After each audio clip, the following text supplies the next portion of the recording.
This story is titled, After 12 Years of Running the Family Business, My Parents Kicked Me Out and Made My 22-year-old nephew the CEO, because he is smart like his mother. Now, after he destroyed the company, they are begging for my help. Hey everyone! We spend so much time finding these stories for you. If you enjoy the content, please hit that subscribe button. It means the world and helps keep this journey going strong. Let's grow together. Now, let's start the video. OP starts by saying, Hey Reddit, I've always thought of myself as a guy who's got his shit together, but lately, I'm starting to question everything. Let me set the scene for you all. This all started at my dad's 62nd birthday party, and I swear it felt like my life flipped upside down in an instant. For context, I've been working in my dad's company for the past 12 years. 12 years of dedication, grinding, and building up the business. I thought I was set. I thought I'd inherit the company one day, as any loyal family member might expect after putting in the work. It was a pretty big party, honestly. We had friends, family, business associates, you name it. My mom and dad love a good celebration, and this one was no exception. Drinks were flowing, food was amazing, everyone seemed to be having a good time. Then came the moment my dad stood up to make a toast. I thought it'd just be the usual. A couple of jokes, a heartfelt thank you, and maybe a little bit about how much he was looking forward to retiring. But then he hit us with that announcement. I'm happy to say that after much thought and discussion, I'm ready to retire in a few months. And I've decided to pass the torch of CEO to someone who I think will take the company to new heights. My grandson, Mike. I froze. I thought maybe I'd misheard him. Grandson? Mike? The kid's 22, fresh out of business school. No real experience. And yet, somehow, he's the one taking over the company I've dedicated over a decade of my life to? The applause and congratulations around the room felt like daggers. My heart was pounding, and my stomach felt like it was going to drop out of my body. I tried to keep my composure, but inside, I was fuming. Don't get me wrong, I didn't hate Mike. He's a decent enough kid when you're just chatting with him at family get-togethers, but he's young and inexperienced. He doesn't know the first thing about running a company, and I can say that with confidence because I've been running it for years now. All Mike has is a shiny degree and my parents' misplaced confidence. I, on the other hand, had years of blood, sweat, and tears invested into this business. But apparently, that didn't count for much. After the toast, everyone went back to mingling, but I couldn't even process what was happening. My wife came over to check on me, and I must have looked like I'd seen a ghost, because she immediately asked what was wrong. I just shook my head and told her we'd talk about it later. I needed time to figure out what the hell I was going to do. Later that night, after the guests had left and the house was quiet, I confronted my dad privately. I thought maybe he'd explain it was just a formality, or that I'd still be heavily involved. Something to justify this insane decision. But nope, he doubled down. He told me he believed Mike was the right choice because he was young, full of fresh ideas, and had a degree. A freaking degree. Meanwhile, I'd been the one actually building relationships with clients, managing the team, and handling day-to-day operations for over a decade. He even had the audacity to say, you can still work with him, you know. Mentor him. Show him the ropes. That was it for me. I told him right then and there that I couldn't stay. There was no way I'd work under Mike after everything I'd done for the company. It wasn't even about the money or the title at that point. It was the principle. I'd earned that position. I deserved it. And being told I wasn't even considered was like a slap in the face. The next couple of days were a blur. My parents tried to talk me out of quitting, saying I was being dramatic, that I needed to think about the family. But I couldn't see it any other way. If they didn't value my work enough to give me the role I'd been working towards, then I didn't see the point in staying. So, I handed in my resignation, packed up my office, and walked away. Walking out of that office for the last time was one of the hardest things I've ever done. I'd spent so many years there. I knew every inch of that place, the good parts and the bad. It wasn't just a job to me. It was a part of my life. Leaving felt like cutting off a limb, but I knew I had to. Staying would have been even worse. My wife was incredibly supportive through all of this. She told me she respected my decision and that she was proud of me for standing up for myself. She saw how much this hurt me, but she also knew I couldn't stay in a situation where I wasn't respected. That support meant the world to me because, honestly, it felt like the rest of my family was against me. My mom kept calling, begging me to reconsider. My dad even showed up at my house unannounced one day, trying to convince me to come back. But every time they asked, my answer was the same. No. The hardest part of all this was the feeling of betrayal. My dad and I used to be close, especially when we first started the company. I gave up my own career to help him build his dream, and now it felt like he was throwing me away. And for what? Some idea that Mike was the future just because he had a degree? It didn't make sense. After I left, I didn't hear from Mike directly. I don't even know if he wanted the position or if he just went along with it because my parents insisted. Either way, it didn't matter. The damage was done. My parents had made their choice, and now I had to make mine. The first few weeks after quitting were tough. I kept replaying the conversation with my dad in my head, wondering if there was something I could have said or done differently. But every time I came to the same conclusion. I made the right call. There was no way I could have stayed and watched Mike fumble his way through running the company while I stood on the sidelines, biting my tongue. It wasn't just about me anymore, it was about my self-respect. So, here I am now, 6 months later, still trying to piece my life back together. I've been keeping my distance from my family, focusing on figuring out my next steps. And as much as it hurts to say this, I think walking away was the best thing I could have done. If they couldn't see my worth, then I had no reason to stick around. After I quit, I thought I'd wash my hands of the family business for good.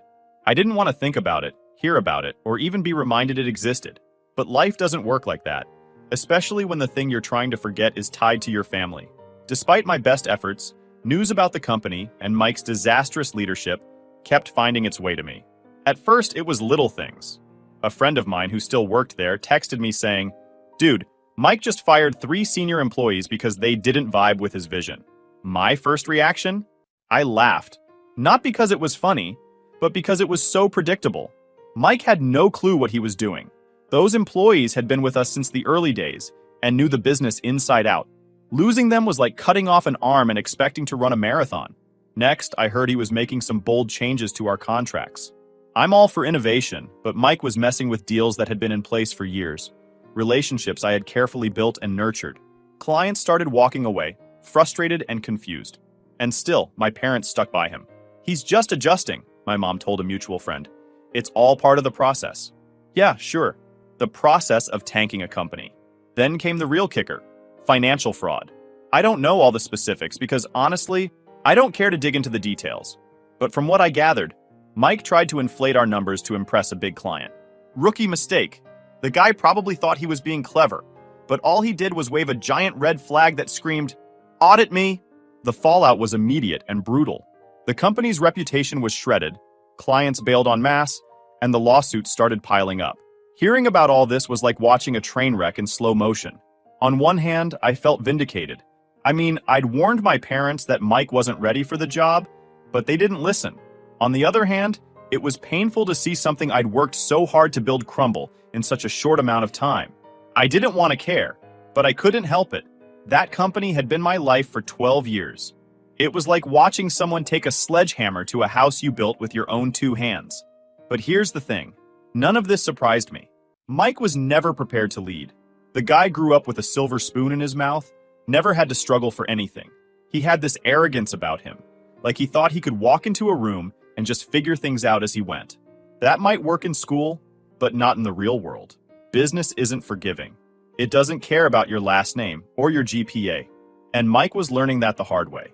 I wasn't the only one who saw it coming. I started getting calls and texts from former coworkers, people I hadn't spoken to in months. "Man, we miss you around here," one guy said. "It's a mess without you." Another told me, "The place feels like a sinking ship. I don't know how much longer I can stick around." It was flattering, sure, but also bittersweet. These were people I'd worked alongside for years, people who had trusted me and supported me. Hearing them struggle made me wish I could help, but I knew better than to get involved. I wasn't about to swoop in and clean up Mike's mess. That wasn't my job anymore. What really got me, though, was how my parents handled all of this. Instead of holding Mike accountable, they made excuses for him. "He's under a lot of pressure," my mom said when someone asked about the fraud charges. "He just needs time to find his footing." Time? The guy had managed to nearly destroy the company in less than 6 months. How much more time did he need? And let's not forget my sister. She was Mike's biggest cheerleader through all of this, acting like he was some kind of misunderstood genius. I don't know if she was genuinely delusional or just too proud to admit she'd made a mistake. Either way, it was infuriating. She'd pushed for Mike to get the CEO role, convinced my parents it was the right move, and now she was doubling down on her bad decision. I stayed out of it for the most part, but one day I couldn't resist. I ran into an old family friend at the grocery store, and they casually mentioned how exciting it must be to see the next generation taking over the business. I just smiled and said, "Exciting isn't the word I'd use." They laughed, but I wasn't joking. In a weird way, watching the company implode was cathartic. It was like all the frustration and anger I'd felt when they passed me over for Mike was being validated. I wasn't crazy. I wasn't overreacting. They'd made a huge mistake, and now they were paying the price. That said, I didn't revel in their failure. I'd moved on, or at least I was trying to. I'd started brainstorming ideas for my own business, something I could build from the ground up without anyone else's interference. My wife was incredibly supportive, encouraging me to take the leap and do something for myself. It was scary, but also exciting. For the first time in years, I felt like I had control over my own future. Meanwhile, my parents were scrambling. I heard through mutual acquaintances that they were trying to contain the damage and restore trust with clients. Good luck with that. Once trust is broken, it's nearly impossible to get it back, especially in the business world. And with lawsuits piling up, they had bigger problems to deal with. As for Mike, I had no idea how he was handling everything. I hadn't spoken to him since I quit, and honestly, I didn't care to. But from what I heard, he was in over his head. Some people said he was still trying to act like he had it all under control, while others claimed he was on the verge of a breakdown. Either way, it wasn't my problem. By the time 6 months had passed, the company was a shadow of what it had been. Clients were gone, employees were leaving in droves, and my parents were desperate. They hadn't reached out to me yet, but I knew it was only a matter of time. And when they did, I already knew what I was going to say. 6 months after I walked out of the family business, the inevitable happened. I'd been bracing myself for it, but still felt a wave of mixed emotions when I saw my parents standing on my doorstep. They looked older, more stressed than I'd ever seen them. My dad had this awkward stiffness to him, like he didn't want to be there but knew he had no choice. My mom, though, her expression said it all. Desperation. I didn't invite them in right away. Honestly, I was tempted to shut the door in their faces, but I didn't. "Can we come in?" my dad asked, his voice hesitant. I stepped aside without a word, and they shuffled in. The tension in the room was immediate. My wife, who'd been in the kitchen, gave me a look but didn't say anything. She knew this moment was coming too. She quietly slipped upstairs, leaving me to deal with it. I sat down across from them, arms crossed, waiting for them to start.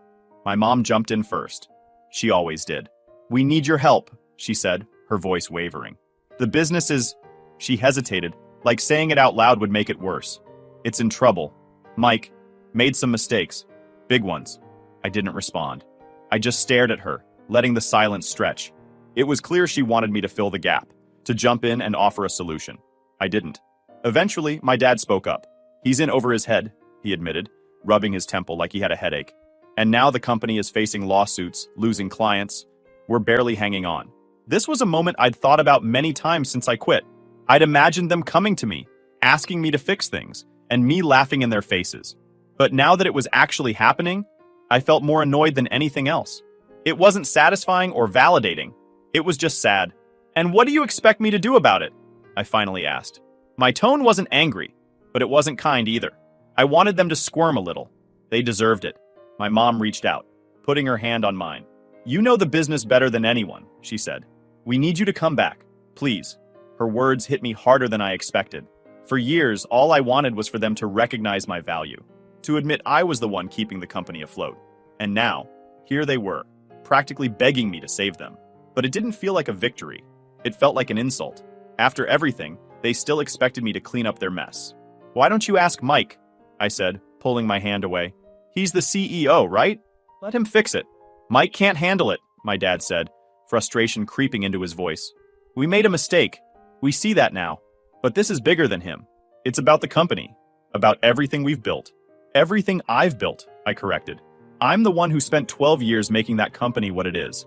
And you threw me aside like I was nothing." My dad sighed heavily, leaning back in his chair. He looked tired, defeated.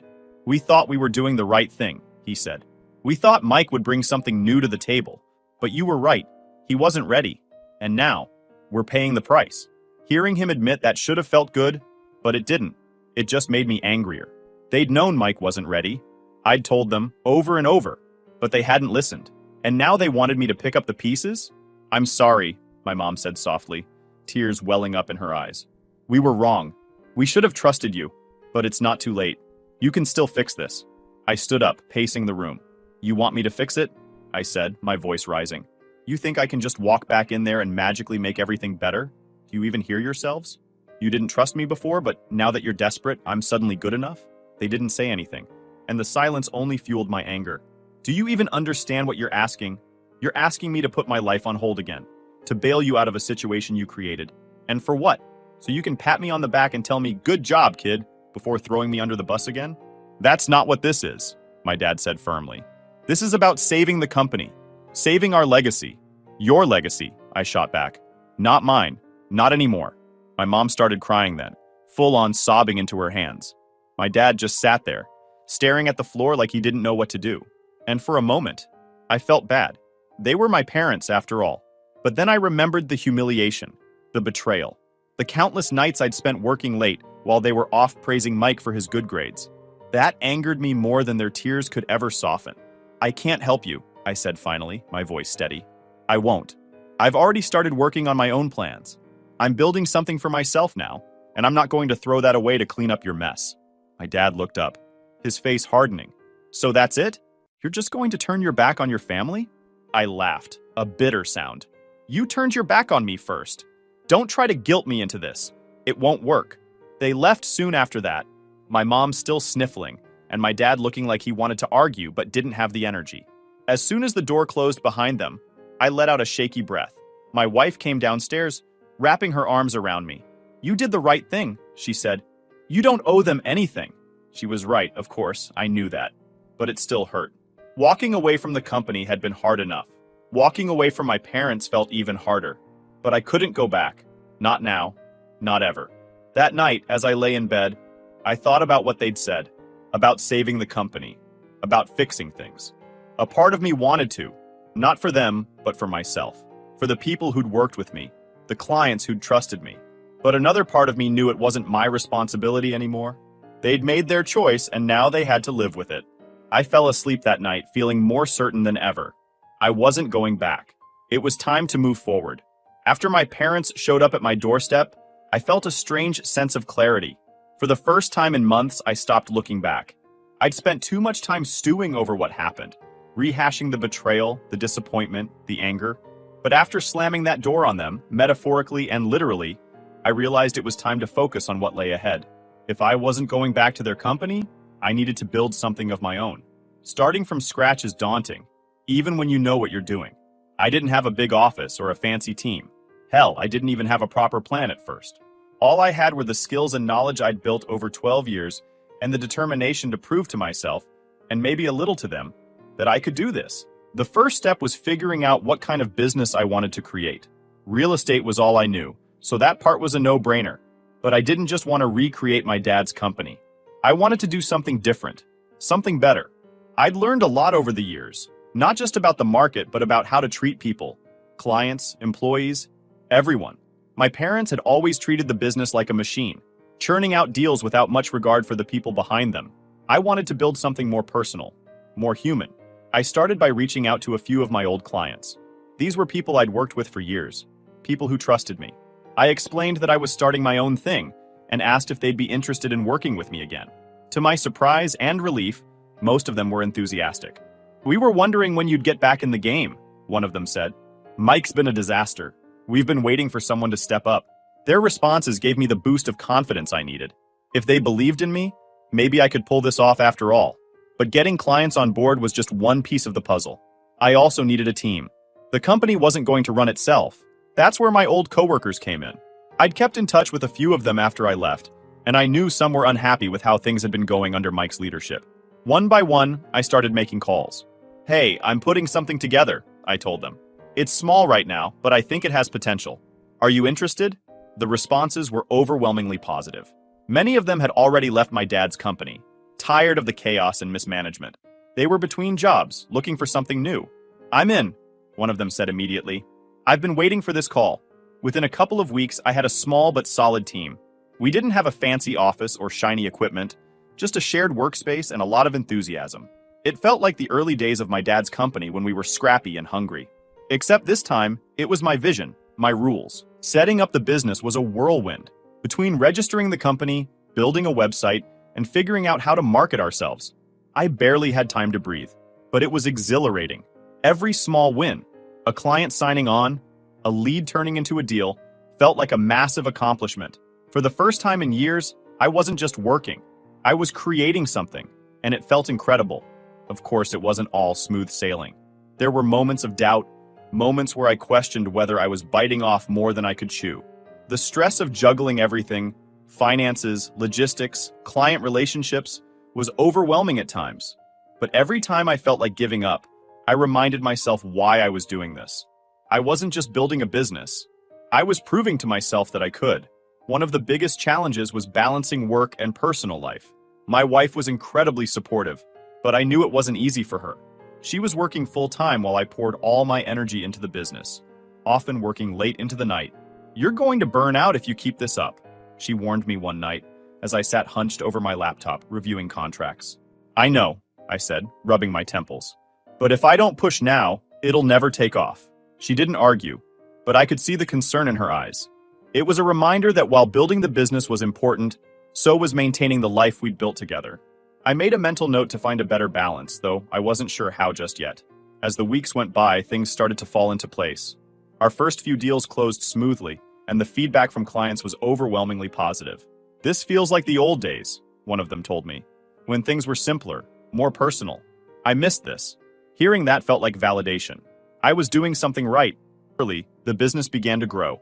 It wasn't explosive growth by any means, but it was steady, and that was enough for me. Meanwhile, I couldn't ignore the rumblings about my dad's company. Word on the street was that things were going from bad to worse. They were losing clients left and right, and the lawsuits were piling up. It was hard not to feel a twinge of satisfaction. After all, I'd warned them. But mostly, I just felt sorry for the employees and clients who were caught in the crossfire. They deserved better. What really surprised me was how many of those clients and employees started coming to me. It wasn't something I actively pursued, at least not at first. But word got around that I was starting my own thing, and people reached out. "If you're looking for more staff, let me know," one former coworker said. "I can't stand it here anymore." Another client emailed me saying, "We've always trusted you. Let's talk." I wasn't poaching. They were coming to me. And honestly, it felt good. These were people who recognized my value, who wanted to work with me because of what I brought to the table. It was a stark contrast to how my family had treated me.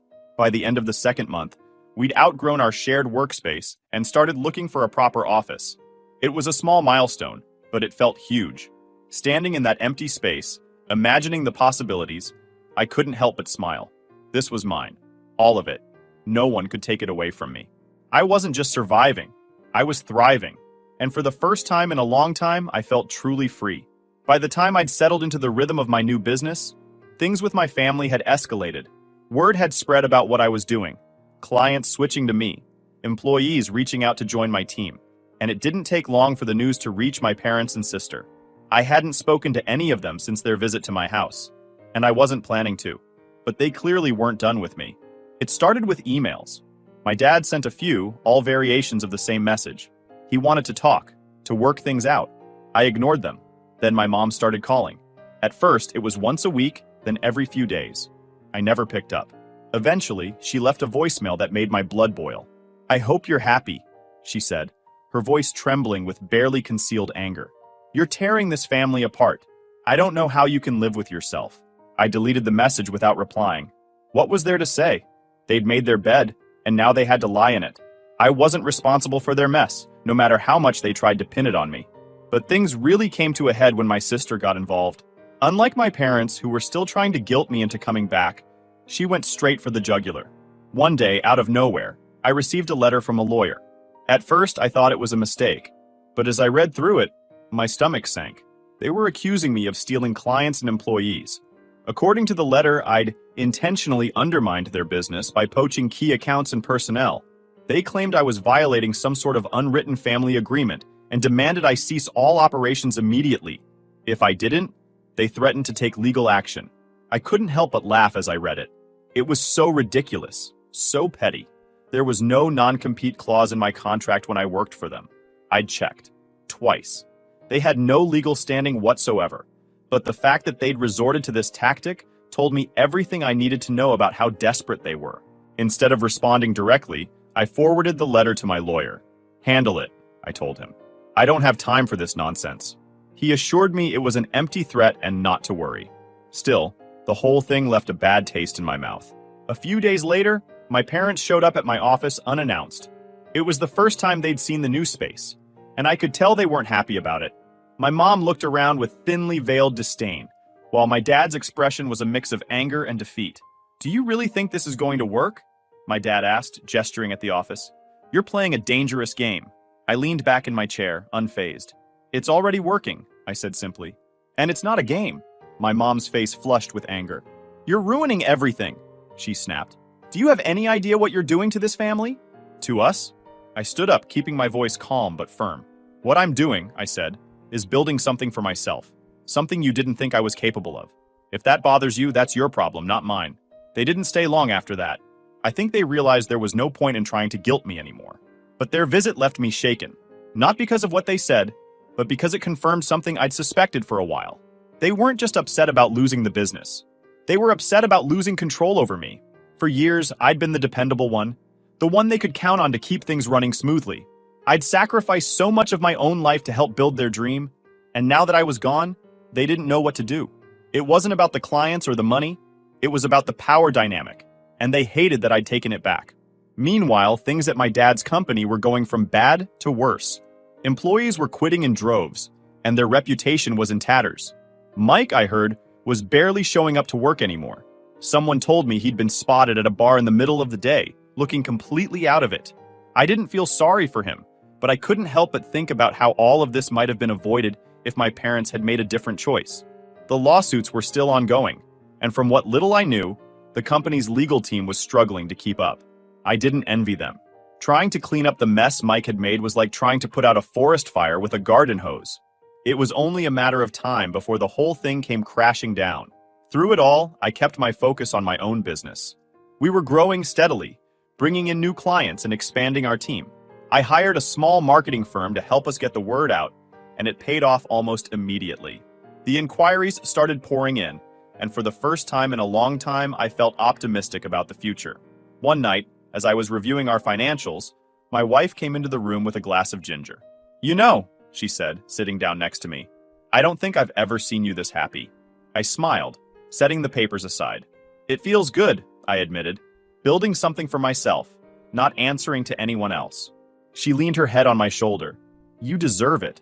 Her words stayed with me long after she went to bed. For so long, I'd been chasing someone else's approval. My parents, my family, even Mike, in a way. But now I was finally doing something for myself. And for the first time, I didn't care what anyone else thought. As I sat there, surrounded by the evidence of my hard work, I realized something important. This wasn't just about proving my parents wrong or outshining Mike. It was about proving to myself that I was capable of more, that I didn't need their validation to succeed. And in that moment, I knew I'd made the right choice. Let them send their letters. Let them make their threats. I wasn't going back. Not now. Not ever. Months after my parents' unannounced visit to my office and the laughable legal threats from my sister, I found myself in a place I hadn't expected. Contentment. My new business was running well. Not perfectly, of course, but enough to keep me busy and optimistic. My wife had even started talking about scaling down her own job to join me full-time, and the thought of building this together made it all feel even more meaningful. Still, the remnants of my old life lingered in the background.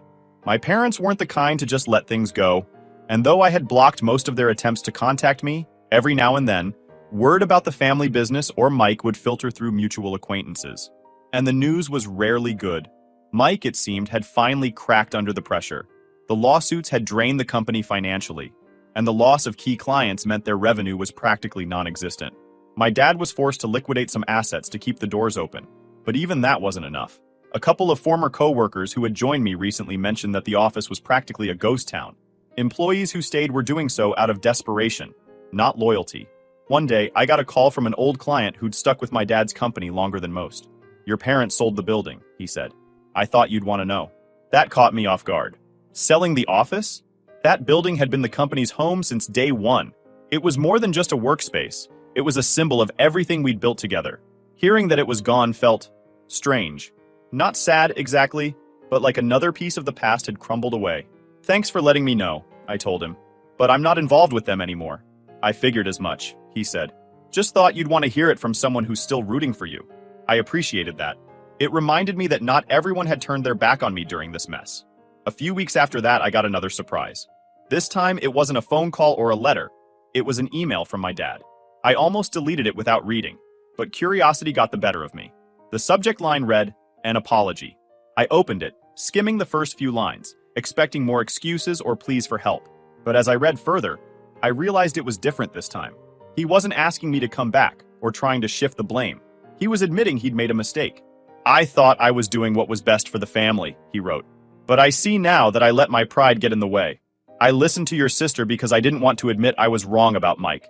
I see now that you were the one who deserved that position, and I'm sorry for not recognizing it sooner."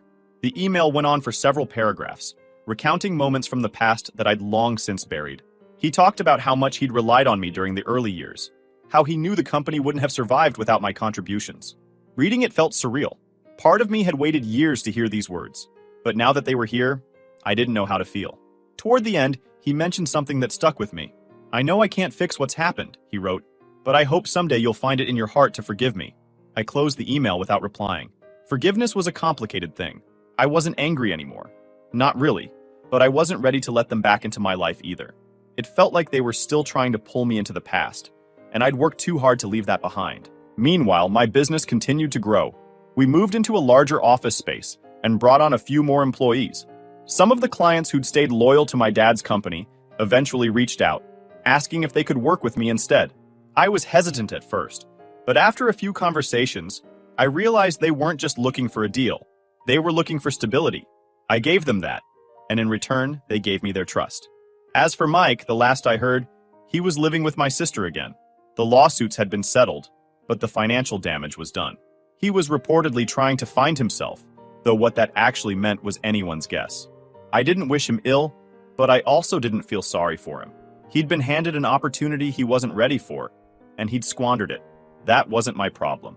My sister, predictably, wasn't handling the fallout well. From what little I heard through mutual acquaintances, she was bitter and angry, blaming everyone but herself for how things turned out.